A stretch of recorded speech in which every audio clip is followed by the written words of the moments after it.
The taste of betrayal is metallic. Like blood in your mouth after someone sucker punches you when you were not expecting it. That is exactly how I felt when I discovered that my best friend, the person I trusted more than my own shadow, had been systematically stealing from me for months. But I am getting ahead of myself. Let me start from the beginning, because every good revenge story needs proper context. My name is Sarah, and I used to believe that friendship was sacred. I used to believe that when someone looked you in the eyes and called you their best friend, it meant something. I used to believe that the person who held your hair back when you were throwing up from too much wine would never be the same person who would rob you blind while you slept. I was wrong about a lot of things back then. Alyssa and I met during our freshman year of college. It was one of those instant connections that you read about in romance novels, except this was not romance. This was friendship in its purest form, or so I thought. We were both studying psychology, both from small towns, both completely overwhelmed by the massive campus and the freedom that came with being away from home for the first time. She was the first person to invite me to lunch. I was the first person she called when she got homesick. Within weeks, we were inseparable. We studied together, ate together, went to parties together, and when it came time to choose roommates for sophomore year, there was no question. We were going to live together. By junior year, we had matching tattoos. Small, delicate butterflies on our wrists. Hers was blue, mine was purple. Best friends forever, she said as the tattoo artist finished the final touches. No matter what happens, we will always have each other. I believed her. God, how I believed her. We had our weekly brunch tradition at this little cafe called Sunrise Bistro.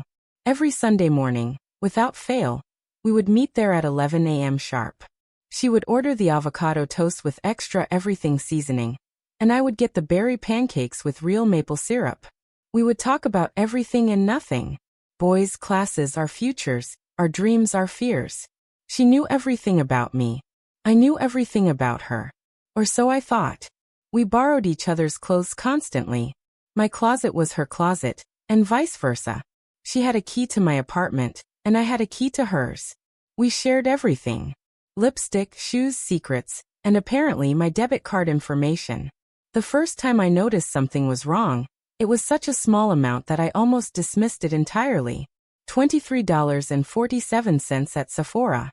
I stared at my bank statement, trying to remember when I had gone to Sephora. I loved makeup, sure, but I could not recall making that particular purchase. But $23? Maybe I had bought something small and forgotten about it. Maybe it was when I was rushing between classes and grabbed a lipstick or some mascara. I shrugged it off. Big mistake. The next charge was more confusing. An Uber ride at 2:17 a.m. on a Thursday night. $42.18. I remember staring at that charge for a full 5 minutes, because I knew with absolute certainty that I had been home that night. I had been in my pajamas, watching Netflix and eating leftover Chinese food. I had not left my apartment after 6 p.m. I called Uber's customer service, thinking maybe there had been some kind of mistake. Maybe someone had accidentally used my card information. These things happened, right? Credit card fraud was not uncommon. The representative was helpful but told me that the ride had been taken from an address I did not recognize to another address I did not recognize. Neither location meant anything to me. I disputed the charge and changed my debit card number. Problem solved, or so I thought. But then came the charge that changed everything. $318.57 at a boutique hotel in the mountains. A weekend getaway package, complete with spa services and room service. A romantic weekend for two. I knew exactly where that hotel was, because Alyssa had posted about it all over her Instagram story that very weekend. She had gone with her boyfriend Kyle, and they had looked so happy, so in love, so perfectly content in their little mountain retreat. She had paid for their romantic getaway with my money. My hands were shaking as I scrolled through her Instagram stories again. There she was laughing in a hot tub with champagne.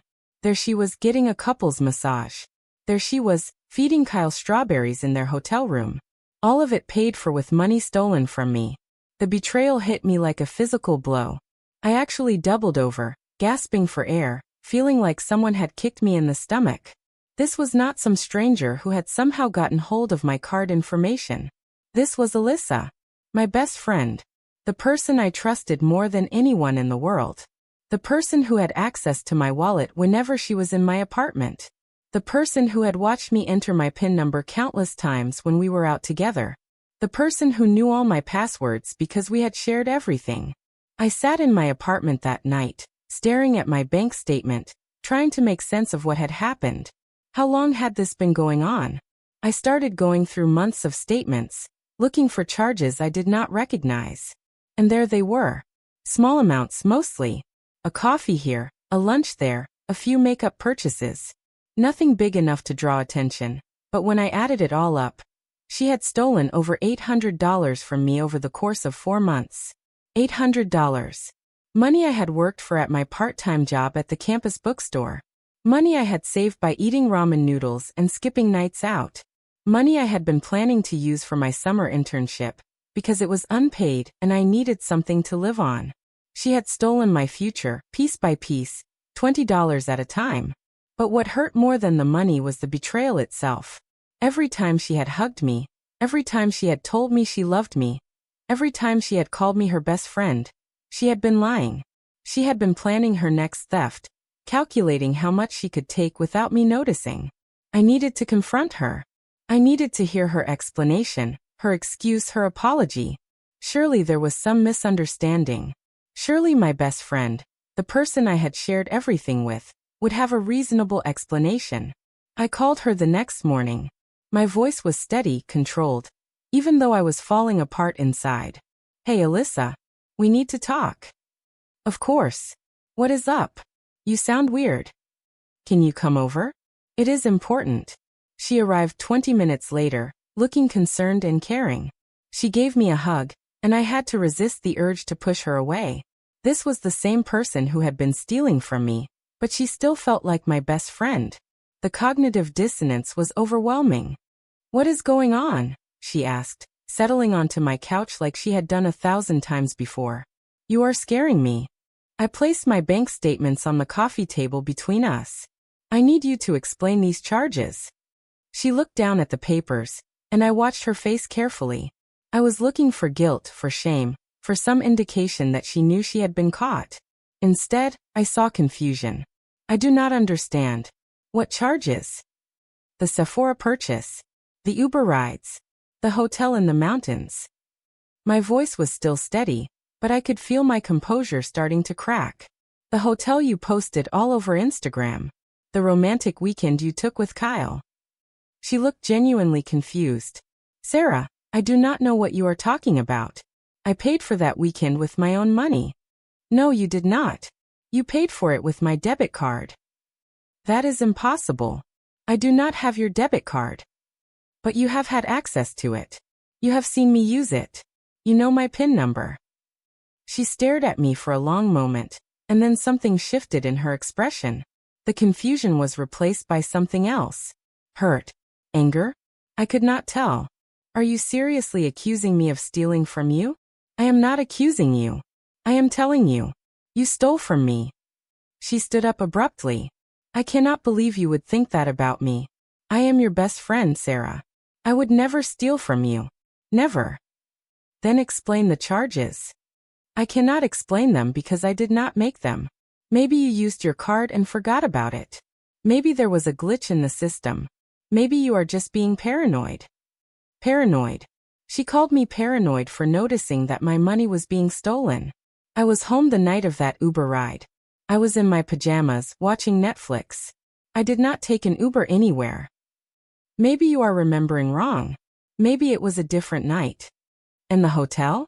The exact same hotel you posted about on Instagram. That is a coincidence. It is a popular hotel. Lots of people go there. She was gaslighting me. My best friend was looking me straight in the eye and gaslighting me about stealing my money. Alyssa, I know it was you. Just admit it. Apologize, and we can figure out how to move forward. There is nothing to admit because I did not do anything wrong. I cannot believe you would accuse me of this. I thought we were best friends. We were best friends. Until you started stealing from me. I am not going to stand here and listen to this. You are being crazy and paranoid, and I do not deserve this. She headed for the door and I followed her. Alyssa, wait. We need to talk about this. There is nothing to talk about. You clearly do not trust me, so I guess our friendship is over. She slammed the door behind her, and I stood there in my empty apartment completely stunned. Not only had she stolen from me, but she had turned it around and made me the bad guy for confronting her about it. I canceled my debit card that afternoon. I blocked her on all social media platforms. I blocked her phone number. I was done. But the universe, it seemed, was not done with me. 2 weeks later, I got a direct message on Instagram from someone I had not expected to hear from. Kyle. Alyssa's boyfriend. The man who had enjoyed that romantic weekend getaway paid for with my stolen money. Hey Sarah. I heard about what happened between you and Alyssa. I am really sorry. I stared at the message for a long time before responding. Sorry about what exactly? About the money. About the lying. About all of it. My heart started racing. He knew. He knew she had stolen from me. She told you. She told me her version. But I know Alyssa. I know when she is lying. And I know she took your money. Why are you telling me this? Because you deserved better. You deserved a friend who would not steal from you.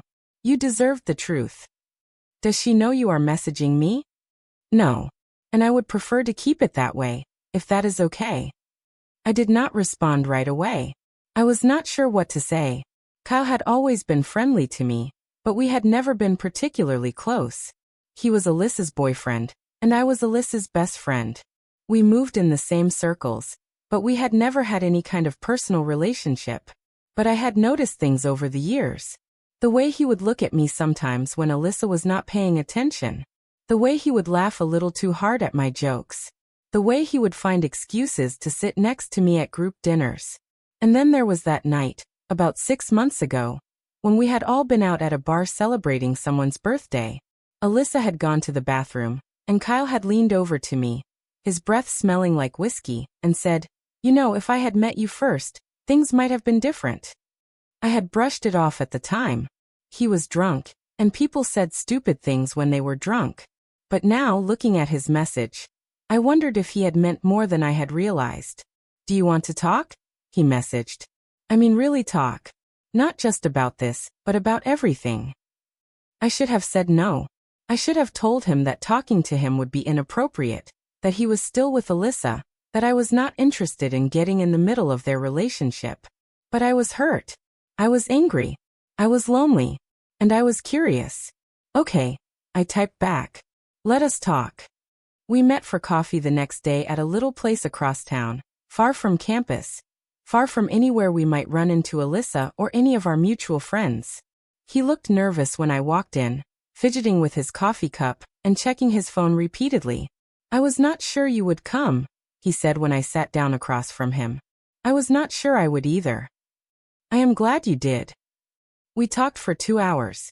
He told me about his relationship with Alyssa, about how it had started great but had slowly become toxic. He told me about her lying, her manipulation, her tendency to turn every argument around so that she was the victim. "I know she took your money," he said.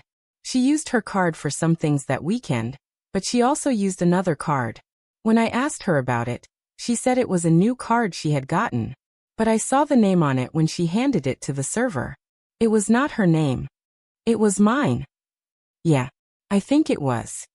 I told him about the confrontation, about how she had denied everything and made me feel like I was crazy for even suggesting it. "That is what she does," he said. "She makes you question your own reality. She did the same thing to me when I caught her texting her ex-boyfriend. Suddenly I was the one being controlling and jealous, and she was the innocent victim. Why are you still with her?" He was quiet for a long time. "I do not know. Habit, I guess. Fear of being alone. Fear of starting over. Those are not good reasons to stay in a relationship." "I know. But it is complicated. It does not have to be." He looked at me across the table, and I saw something in his eyes that I had not seen before. Not just attraction but genuine caring. Real affection. "Sarah, I need to ask you something, and I need you to be completely honest with me." "Okay." If things were different, if I was not with Alyssa, Would you ever consider going out with me? The question hung in the air between us. I knew that answering it would change everything. I knew that once I said the words, there would be no going back. Yes, I said quietly. I would. He smiled, and it was the first genuine smile I had seen from him in a long time. Then I have some thinking to do. 3 days later, Kyle broke up with Alyssa. I did not hear about it from him. I heard about it from the dramatic, cryptic posts that started appearing on her social media. Some people really show their true colors when you least expect it. Betrayal comes from the people you trust the most. I guess some people are just snakes in the grass. I knew the posts were about Kyle, but I also suspected they were about me. Somehow, she had figured out that we had been talking. Kyle messaged me that night. I did it. I broke up with her. How do you feel? Free. Scared. But mostly free. She seems to think I had something to do with it. Maybe you did. Maybe talking to you helped me realize what I was missing. What were you missing? Someone genuine. Someone honest.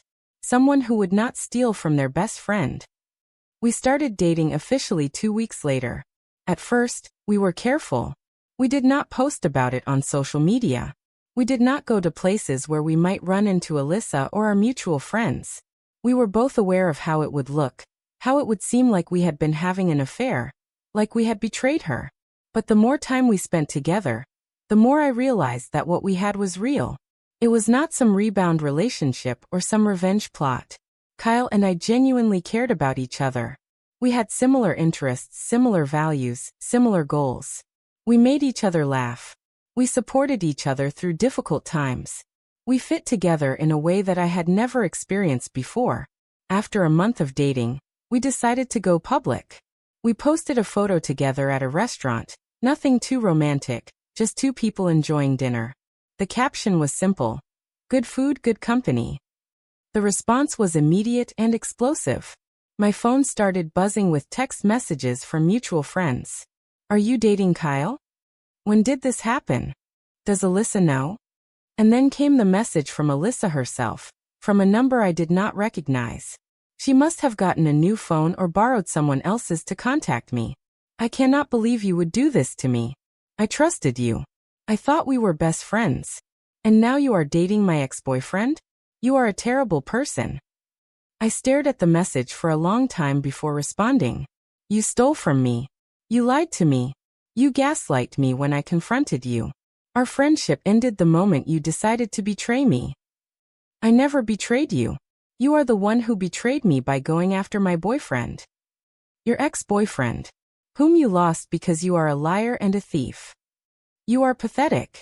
You could not get a man on your own, so you had to steal mine. I did not steal him. He chose to leave you. He chose to be with me.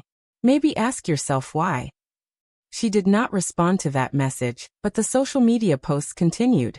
Funny how some people smile in your face and steal your man. Some people have no loyalty, no integrity, no shame. When people show you who they really are, believe them. The comments on her posts were a mix of support and speculation. Some people were on her side, calling me a terrible friend and a homewrecker. Others were more skeptical, asking questions about what had really happened, pointing out that relationships end for reasons that have nothing to do with other people. Kyle and I ignored the drama as much as we could. We were happy together, and that was what mattered. We spent our time getting to know each other, really know each other, in a way that we had never been able to do when he was with Alyssa. I learned that he was an early riser who loved to make elaborate breakfasts on weekends. He learned that I was a night owl who wrote poetry when I could not sleep. He learned that I was afraid of butterflies despite having a butterfly tattoo. I learned that he wanted to travel the world, but had never been on an airplane. We started talking about the future. Not just our immediate future, but our long-term future. Where we wanted to live, what kind of careers we wanted to have, whether we wanted kids someday. 6 months into our relationship, we moved in together. It was a small apartment, nothing fancy, but it was ours. We picked out furniture together, hung pictures on the walls, created a space that felt like home. Kyle proposed to me on our 1-year anniversary. It was nothing elaborate or showy. We were at home cooking dinner together, when he suddenly got down on one knee in our tiny kitchen. "Sarah, this year with you has been the best year of my life. You are honest and kind and real in a way that I never thought I would find. You make me want to be a better person. Will you marry me?" I said yes through tears of joy. The ring was simple and beautiful, exactly what I would have chosen for myself. We planned a small wedding. Family and close friends only. We did not want a big, elaborate affair. We wanted something intimate and meaningful, a celebration of our love and our commitment to each other. The guest list was tricky. We had a lot of mutual friends from college, people who had been friends with both of us and with Alyssa. Some people chose sides and declined to attend.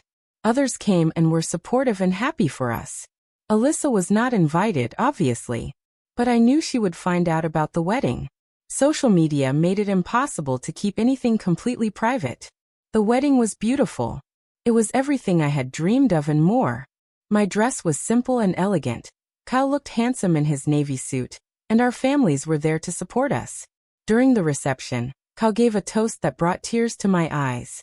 "I never thought that love would come from heartbreak," he said, looking directly at me. "But sometimes losing the wrong person shows you exactly who the right person is. Sarah, you are my right person. You are honest when others are deceptive. You are kind when others are cruel. You are real when others are fake. I love you, and I cannot wait to spend the rest of my life with you."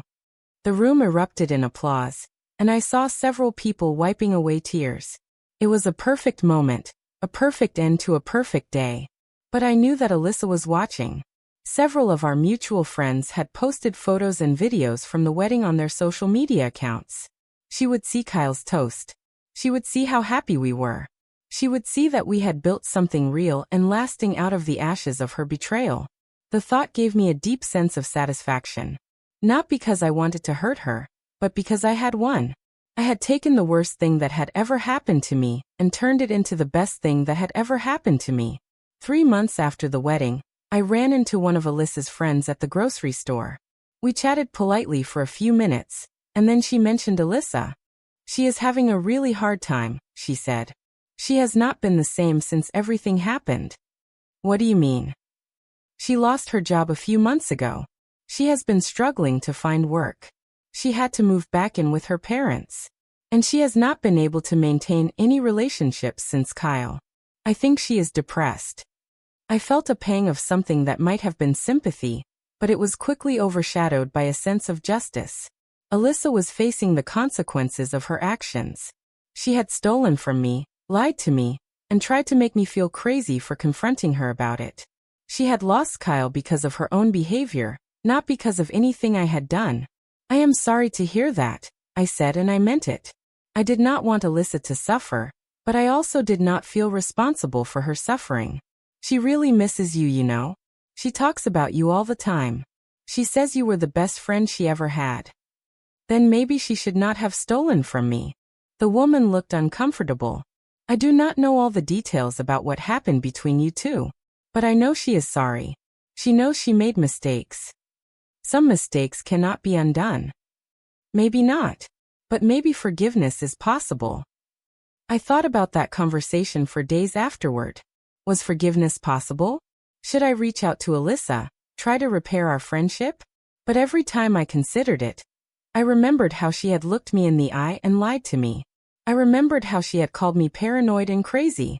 I remembered how she had turned our confrontation around and made herself the victim. Some betrayals are too deep to forgive. Some trust, once broken, cannot be repaired. Kyle and I have been married for 2 years now. We have built a beautiful life together. We bought a house, adopted a dog, and started talking seriously about having children. We are happy in a way that I never thought was possible. Sometimes I think about what my life would have been like if Alyssa had never stolen from me. Would Kyle and I have ever gotten together? Would we have realized that we were meant for each other? I will never know, and I am okay with that. What I do know is that Alyssa's betrayal, as painful as it was, led me to the love of my life. It led me to a relationship built on honesty, trust, and genuine affection. She swiped my debit card thinking I would not notice. She thought she was stealing my money, and that would be the end of it. But what she actually stole was so much more. She stole my trust, my innocence, my belief that friendship was sacred. She stole my sense of security and my ability to trust blindly. And in return, I stole her future. Not intentionally, not maliciously, but completely. I stole the man she thought she would marry. I stole the life she thought she would have. I stole her sense of security and her ability to trust. The difference is, what I stole from her was already lost. Ka was already planning to leave her. Their relationship was already over, destroyed by her lies and manipulation. What she stole from me was real. My money was real. My trust was real. My friendship was real. And what I gained from her betrayal was real too. My marriage is real. My happiness is real. My future is real. She is broke now financially and emotionally. She is living with her parents, struggling to find work, unable to maintain relationships. I am booked and blessed. I have a husband who loves me, a home that is truly mine, and a future that is bright and full of possibility. Sometimes karma works in mysterious ways. Sometimes the person who tries to destroy you ends up destroying themselves. Sometimes the worst thing that happens to you leads to the best thing that happens to you. Alyssa thought she was stealing $20 here and there. She thought she was getting away with something small and insignificant. But she was actually stealing her own future, one swipe at a time. And I was there to claim it when she threw it away. Now I wake up every morning next to the man I love, in the house we bought together, with the dog we adopted together. I go to sleep every night grateful for the life we have built, grateful for the love we share, grateful for the future we are creating together. And somewhere across town, Alyssa wakes up alone in her childhood bedroom, staring at the ceiling, wondering how everything went so wrong. She swiped my card like I would not notice. So I swiped the one thing she never thought she would lose. And I made him forever mine. Thank you for watching this incredible story of betrayal, karma, and finding love in the most unexpected places. If you enjoyed this emotional journey and want to hear more real-life stories that will shock, inspire, and make you believe in the power of justice, please subscribe to our channel and hit that notification bell. Your support means the world to us, and we have so many more incredible stories to share with you. Do not forget to like this video and let us know in the comments what you think about Sarah's story. Was her revenge justified? Have you ever experienced betrayal from a best friend? Share your thoughts below, and we will see you in the next video.